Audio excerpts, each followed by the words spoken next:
গোটেই 15,000 টকা পানীয়ে নোপোৱাটোৱে পাইছে, পানী সোমোৱা ঘৰ নাই পোৱা। সেইটো কি কথা হ'ব পাৰে? মোক কঠীয়া কেনেকৈ চিনেমাত উঠুৱাই লৈ গুচি গ'ল, কিন্তু গাঁও মানে চকু মুদি গুচি গ'ল।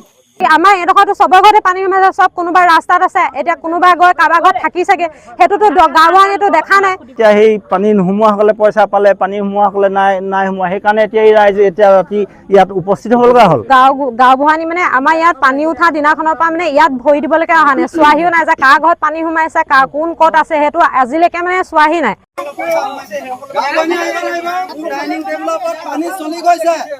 এই মেইন ৰাস্তাৰ পৰা গোটেই অগ্নিগাঁৱলৈকে পানীয়ে বুৰি আছে, কোনো মানুহ এটা ভিতৰত সোমাই চাবলৈ হেৰি নাই। এতিয়া কি বুলি কয়, গোটেই 15,000 টকা পানীয়ে নোপোৱাটোৱে পাইছে, পানী সোমোৱা ঘৰ নাই পোৱা। সেইটো কি কথা হ'ব পাৰে? আমাৰ লেখীয়া দুখীয়া মানুহে পাব নালাগে, কি ধনী মানুহে পাব লাগে নেকি? সেইটো কথা আৰু গাঁওবুঢ়ানীয়ে ভিতৰত সোমাই নাই চোৱা, আমাক গোটেইবোৰ অহাই নাই। ভিতৰৰ মানুহক দিছে, সেই মানুহক দিছে, আমাক দিবই লাগিব, সেইবোৰ আমি নাজানো। আমি কি এঘৰত পানী সোমাইছে নেকি? সেইটো হ'ব নোৱাৰে কেতিয়া। মই মানে এটা কথা ক'ব বিচাৰিছো যে আমাৰ এইডোখৰত পানীত ডুব খাই আছে, আৰু গাঁওবুঢ়ানী মানে আমাৰ ইয়াত পানী উঠা দিনাখনৰ পৰা মানে ইয়াত ভৰি দিবলৈকে অহা নাই, চোৱাহিও নাই যে কাৰ ঘৰত পানী সোমাইছে, কোন ক'ত আছে, সেইটো আজিলৈকে মানে চোৱাহি নাই। আৰু পানীও উঠা এসপ্তাহৰ পাছত আহিছে, আৰু তেওঁ আহি কি কৰিছে, বাটত কাৰোবাক লগ পাইছে, কথাষাৰ কৈছে, আৰু যাক ভাল পায় তাক কথাষাৰ কৈছে।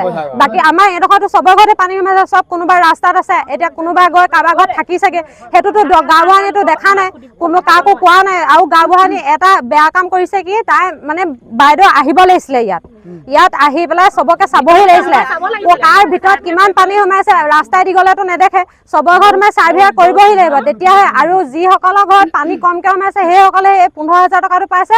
আমাৰ ইয়াত যিখিনি মানুহ পানীত ডুব খাই আছে, এইবোৰ নামে নাই এতিয়া।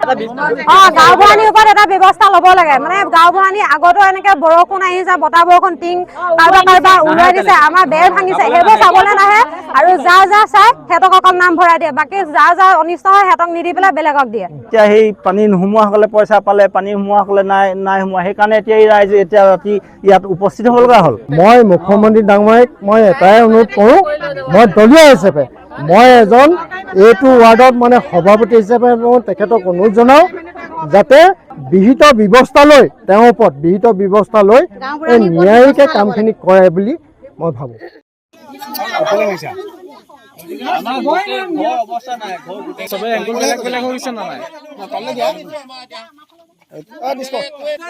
মোক কঠীয়া কেনেকৈ চিনেমাত উঠুৱাই লৈ গুচি গ'ল, কিন্তু গাঁও মানে চকু মুদি গুচি গ'ল।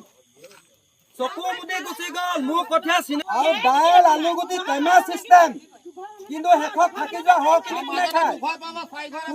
শেষত থাকি যোৱা খিনি কোনে খায়?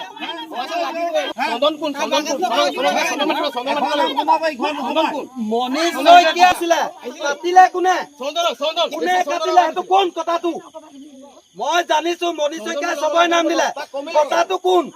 আৰু সেই এপ্লিকেশ্যনখন কাৰ হাতত পৰিছিলে? কিয় কাটিব তেওঁ?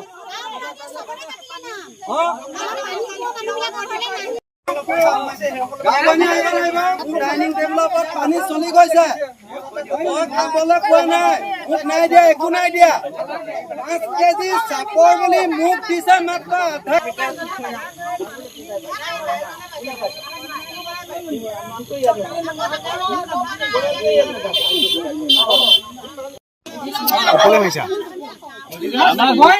অৱস্থা নাই, চবে এংগুল বেলেগ হৈ গৈছে না নাই?